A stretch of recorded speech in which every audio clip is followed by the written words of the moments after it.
Shalom. Salam damai sejahtera Tuhan dari saya untuk kita semua. Kiranya kita senantiasa hidup dalam kemuliaan hadirat-Nya. Amin. Mari kita berdoa meminta Tuhan agar mencurahkan kasih karunia-Nya berupa hikmat pengertian untuk mengerti firman Tuhan pada hari ini. Mari kita berdoa. Tuhan, terima kasih hari ini Tuhan memberikan nafas kehidupan kepada kami. Kali ini kami akan mendengarkan firman Tuhan mengalami indahnya hadirat Tuhan. Tolong kami ya Tuhan, agar kami mengerti. Inilah kami dengan hati yang terbuka terhadap firman-Mu. Biarlah firman-Mu bertumbuh dalam hidup kami seperti benih yang tumbuh di tanah yang subur. Terima kasih Tuhan. Di dalam nama Tuhan Yesus Kristus kami berdoa dan bersyukur. Amin. Bapak Ibu Saudara yang dikasihi Tuhan, kali ini adalah bagian keempat mengenai hidup dalam kemuliaan Tuhan. Setelah kita diajar firman Tuhan mengenai masuk hadirat Tuhan, tetap tinggal di dalamnya sehingga aman dalam hadirat Tuhan, kali ini kita akan mendapatkan pengajaran Alkitabiah mengenai bagaimana mengalami indahnya hadirat Tuhan. Kita sudah mengetahui bahwa masuk dalam hadirat Tuhan itu adalah bertobat, menerima Yesus sebagai Tuhan dan Juru Selamat, serta mendengarkan Dia sebagai Gembala baik yang menuntun hidup kita. Kemudian kita mengetahui juga bahwa kita akan tetap tinggal di dalam hadirat Tuhan dengan tetap percaya, tetap bermazmur bagi Tuhan, dan tetap menantikan pertolongannya. Selanjutnya kita juga sudah mengetahui contoh aman dari hadirat Tuhan melalui perjalanan hidup Daud. Daud, walaupun berkali-kali ia dalam keadaan bahaya dan tak jarang di ujung tanduk, tapi Tuhan yang telah menjadi tanduk keselamatannya, sehingga ia aman, berhasil, dan diampuni. Kali ini saudara kita akan melihat dari kitab suci mengenai bagaimana mengalami indahnya dalam hadirat Tuhan. Nas firman Tuhan pada hari ini adalah Mazmur 84 ayat 1 sampai 13. Mazmur 84 ayat 1 sampai 13. Saya akan membacakannya. Silakan Bapak Ibu Saudara Saudari mengikutinya melalui Alkitab masing-masing. Mazmur 84 ayat 1 sampai 13. Rindu kepada kediaman Allah. Untuk pemimpin biduan menurut lagu Gidit Mazmur Bani Korah. Betapa disenangi tempat kediaman-Mu, ya Tuhan semesta alam. Jiwaku hancur karena merindukan pelataran-pelataran Tuhan. Hatiku dan dagingku bersorak-sorai kepada Allah yang hidup. Bahkan burung pipit telah mendapat sebuah rumah dan burung layang-layang sebuah sarang, tempat menaruh anak-anaknya pada mesbah-mesbah-Mu. Ya Tuhan semesta alam, ya Rajaku dan Allahku. Berbahagialah orang-orang yang diam di rumah-Mu, yang terus-menerus memuji-muji Engkau. Berbahagialah manusia yang kekuatannya di dalam Engkau, yang berhasrat mengadakan ziarah. Apabila melintasi lembah baka, mereka membuatnya menjadi tempat yang bermata air. Bahkan hujan pada awal musim menyelubungi dengan berkat. Mereka berjalan makin lama makin kuat, hendak menghadap Allah di Sion. Ya Tuhan Allah semesta alam, dengarkanlah doaku. Pasanglah telinga, ya Allah Yakub. Lihatlah perisai kami, ya Allah. Pandanglah wajah orang yang Kau urapi. Sebab lebih baik satu hari di pelataran-Mu daripada 1000 hari di tempat lain. Lebih baik berdiri di ambang pintu rumah Allahku daripada diam di kemah-kemah orang fasik. Sebab Tuhan Allah adalah matahari dan perisai. Kasih dan kemuliaan Ia berikan. Ia tidak menahan kebaikan dari orang yang hidup tidak bercela. Ya Tuhan semesta alam, berbahagialah manusia yang percaya kepada-Mu. Amin. Demikian firman Tuhan. Bapak Ibu Saudara-saudari yang dikasihi Tuhan, sebagaimana diungkapkan berkali-kali dalam ayat-ayat tadi, ciri orang yang mengalami indahnya hadirat Tuhan adalah berbahagia. Berbahagia. Dikatakan di sana sebanyak 3 kali. Berbahagialah, berbahagialah, berbahagialah. Pada ayat 5, berbahagialah orang-orang yang diam di rumah Tuhan. Pada ayat 6, berbahagialah manusia yang kekuatannya di dalam Engkau. yang berhasrat mengadakan ziarah. Dan terakhir pada ayat 13, berbahagialah manusia yang percaya kepadamu. Saudara, berbahagialah di sini dalam bahasa aslinya adalah asre, yang artinya blessed atau diberkati. Memang orang yang diberkati ya pasti berbahagia tentunya. Namun diberkati memiliki pengertian yang lebih dalam. Diberkati itu berarti diberi karunia Tuhan yang membawa kebaikan bagi hidupnya. Karunia Tuhan yang membawa kebaikan bagi hidupnya. Dalam pengertian iman Kristen, diberkati berarti mendapatkan pengampunan dan memiliki penyertaan Tuhan. Ketahuilah aku menyertaimu sampai akhir zaman. Demikian Tuhan Yesus menegaskan sewaktu ia menyampaikan amanat agungnya. Pribadi Tuhan turut dalam berkat kepada orang Kristen. Maka hadirat Tuhan ada dalam berkat orang Kristen. Amin. Saudara, Mazmur yang baru kita baca tadi merupakan Mazmur ziarah. Ziarah itu adalah pergi, melakukan perjalanan dari tempat kediamannya masing-masing dan mengunjungi tempat yang suci. Saat itu tempat yang dimaksud adalah Yerusalem, di mana bait suci ada di sana.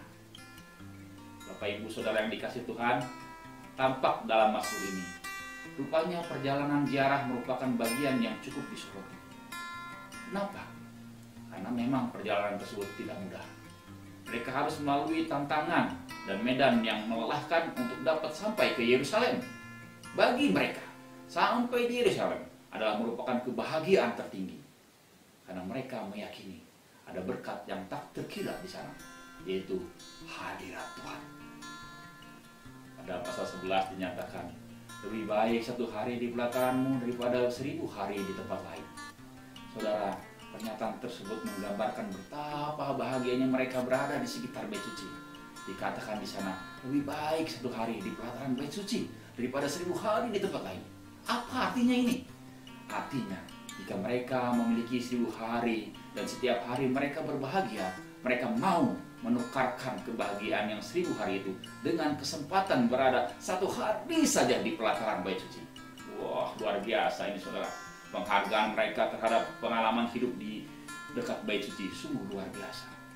Dengan apa keadaan hati mereka ini dapat dibandingkan jika di zaman ini? Mungkin cerita ini sedikit cocok ya, walaupun esensinya berbeda. Ada seorang janda sebatang kara, berumur paruh baya. Ia sehari-hari bekerja sebagai penjual lotek. Sebut saja namanya Bu Aminah. Dagangan Bu Aminah cukup laku, saudara. Sekitar 100 sampai 150 ribu rupiah bisa ia bawa pulang sebagai keuntungan harian. Dengan keuntungan segitu, dia bisa mencukupi kebutuhan hidupnya dengan baik. Ia bisa berbahagia setiap hari dengan uang keuntungannya itu. Tetapi saudara, ia sangat rindu tanah suci. Ia ingin sekali pergi ke Mekah. Maka saudara, untuk kerinduannya ini, ia mengumpulkan uang keuntungan itu sedikit demi sedikit selama 1000 hari, yaitu sekitar 2 tahun 8 bulan. Selama 2 tahun 8 bulan itu, saudara, walaupun ia berjualan makanan, ia menahan rasa laparnya agar ia punya ongkos untuk ziarah ke Mekah. Dan betul saja, saudara, perjuangannya berhasil. Ia pun pergi ke Mekah, naik haji, melihat Ka'bah secara langsung, mendekatinya, menyentuhnya. Dan lihatlah air mata kebahagiaannya bercucuran deras melimpah ruah sampai tak kuasa lagi ia bendung. Saudara, saya yakin di antara orang-orang yang berhasil pergi ke sana saat itu, Bu Aminah adalah salah satu yang paling bahagia. Kenapa? Karena ia telah menukarkan kebahagiaan 1000 harinya demi kebahagiaan hari itu. Kita kembali pada Mazmur 11. Lebih baik 1 hari di pelataran bait suci daripada 1000 hari di tempat lain. Ini adalah penghayatan yang luar biasa mengenai kekhususan hadirat Tuhan di bait suci. Mereka sangat rindu bait suci. Rindu kami hancur-hancuran, katanya. Pantaslah jika ayat 2 dan 3 menyatakan, Betapa disenangi tempat kediaman-Mu ya Tuhan. Jiwaku hancur karena merindukan pelataran-pelataran Tuhan. Bapak, Ibu, saudara-saudari yang dikasihi Tuhan, ibadah perjanjian lama itu adalah ibadah simbolik. Sementara ibadah perjanjian baru, yaitu ibadah orang Kristen, adalah ibadah sejati. Maka mari kita renungkan bersama-sama hal ini. Mereka yang di perjanjian lama, yang melaksanakan ibadah simbolik saja, melakukan ibadah mereka dengan sungguh-sungguh, dan mereka menikmati hadirat Tuhan. Maka semestinya kita orang Kristen lebih lagi, karena kita sudah masuk kepada dimensi ibadah sejati. Semestinya kita lebih dapat mengalami indahnya hadirat Tuhan daripada mereka, para perindu bait suci itu. Maka saudara, saya pribadi memang agak merasa heran. Saya merasa heran, mengapa masih ada sebagian orang beragama Kristen di jemaah ini masih ogah-ogahan beribadah kepada Tuhan. Apakah mereka tidak bisa menikmati indahnya hadirat Tuhan? Mengapa? Mengapa bisa begitu?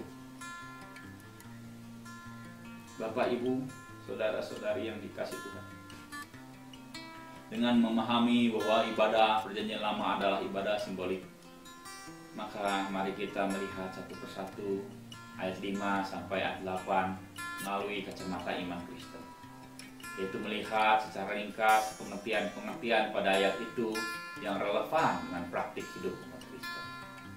Mari, ayat 5.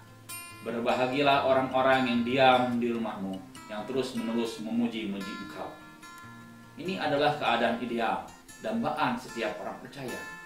Pada saat itu orang percaya meyakini bahwa imam bait suci adalah orang yang paling berbahagia, karena mereka tinggal tetap di bait suci setiap hari. Kerinduan untuk dapat tinggal di rumah Tuhan terus-menerus sempat dinyanyikan Daud. Kebajikan dan kemurahan belaka akan mengikuti aku, dan aku akan diam dalam rumah Tuhan sepanjang masa. Orang Kristen juga rindu seperti Daud. Mereka menanti-nantikan parousia, kedatangan Tuhan Yesus yang kedua kali. Mereka merindukan dapat tinggal bersama-sama dengan Tuhan Yesus sepanjang masa di sorga. Ayat 6. Berbahagialah manusia yang kekuatannya di dalam Engkau, yang berhasrat mengadakan ziarah. Umat perjanjian lama berziarah ke Yerusalem. Umat Kristen berziarah kepada pengenalan yang semakin dalam akan Tuhan Yesus. Paulus pernah berkata, yang ku kehendaki ialah mengenal Dia dan kuasa kebangkitannya. Penulis Ibrani juga pernah menyatakan bahwa Yesus, sang imam besar perjanjian baru, menaruh hukum Allah di dalam akal budi orang percaya dan menuliskannya di dalam hati mereka, sehingga mereka semua, besar kecil, akan mengenalnya. Jadi saudara, ziarah kita bukan ke tanah suci, bukan pula ke Yerusalem, apalagi ke kuburan atau ke Gunung Kawi, bukan. Ziarah kita adalah perjalanan hidup kita sehari-hari di dalam kasih karunia-Nya dan dengan arah perjalanan menuju pengenalan yang semakin dalam akan Tuhan Yesus. Amin. Oleh karena itu saudara, keseharian kita tidaklah boleh terlepas atau melepaskan diri dari firman Tuhan. Maka saya tak henti-hentinya menganjurkan agar kita semua membaca Alkitab setiap hari. Bagaimana kita dapat semakin mengenal Yesus kalau kita tidak membaca Alkitab setiap hari? Jadi saudara, membaca Alkitab setiap hari adalah merupakan salah satu perjalanan ziarah orang Kristen. Saya ulangi, membaca Alkitab setiap hari adalah merupakan salah satu perjalanan ziarah orang Kristen. Diberkatilah jika manusia berhasrat mengadakan ziarah. Saudara, seberapa besar hasrat kita membaca Alkitab setiap hari? Diberkatilah jika hasrat kita besar. Ayat 7, saudara. Apabila mengintasi lembah Baka, mereka membuatnya menjadi tempat yang bermata air. Bahkan hujan pada awal musim menyelubunginya dengan berkat. Saudara, lembah Baka adalah lembah yang dilewati penziarah ketika melakukan perjalanan ke Yerusalem. Baka artinya adalah tangisan. Lembah Baka menggambarkan keadaan sulit yang dapat menyebabkan ratapan atau air mata.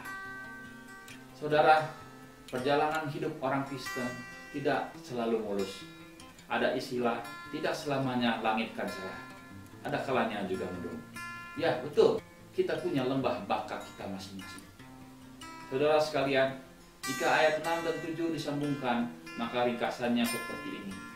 Diberkatilah manusia yang kekuatannya ialah Tuhan.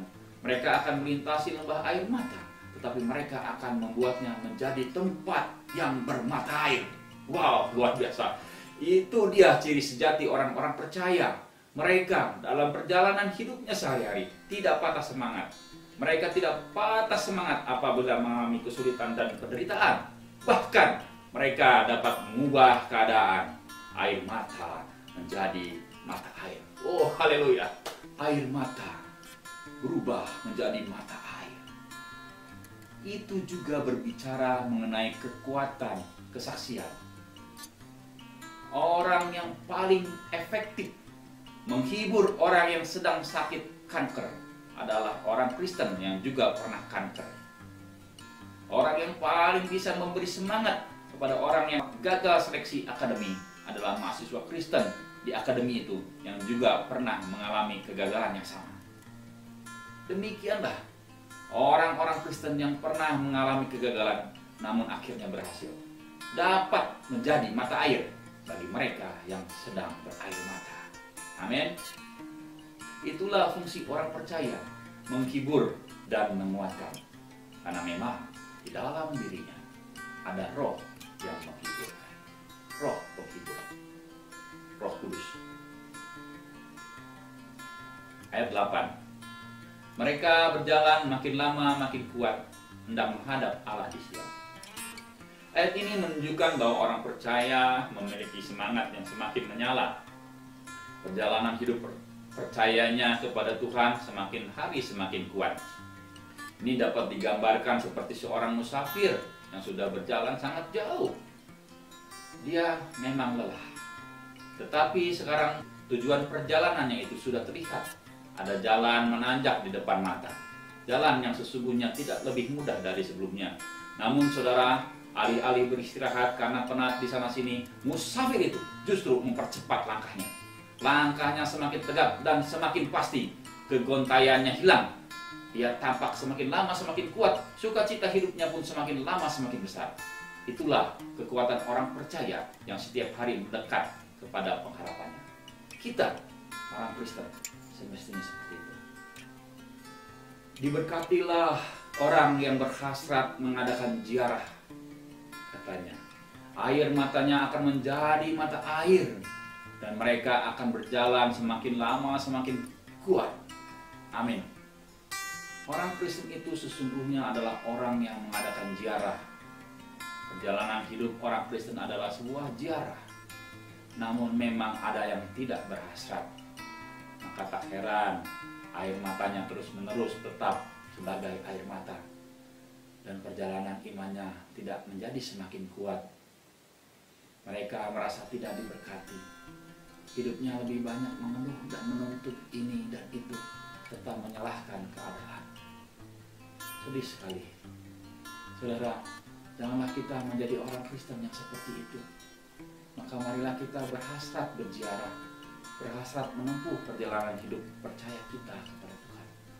Kita harus percaya kepada Tuhan hari demi hari. Jangan tidak percaya. Bapak, Ibu, Saudara-saudari yang dikasihi Tuhan, mengalami indahnya hadirat Tuhan yang ditunjukkan dalam nats kita hari ini bukanlah sebuah keadaan istirahat yang penuh sentosa. Bukan juga keadaan yang serba mudah. Bukan. Tapi keadaan yang masih terus bergerak dengan serba-serbi tantangan di dalamnya. Tetapi saudara, Tuhan menyertai perjalanan ini. Dan Ia membuat segala sesuatu indah pada waktunya. Amin. Kita orang Kristen dipanggil untuk mengalami indahnya hadirat Tuhan. Untuk melaksanakan panggilan ini, kita melakukan 4 hal. Yaitu pertama, bersemangat dan semakin bersemangat menjalani kehidupan beriman kita setiap hari. Bersemangat membaca Alkitab setiap hari, berdoa setiap hari, memuji Tuhan setiap hari, tidak mengeluhi keadaan setiap hari, dan lain sebagainya. Yang kedua, percaya kepada Tuhan saja dan berharap hanya kepadanya.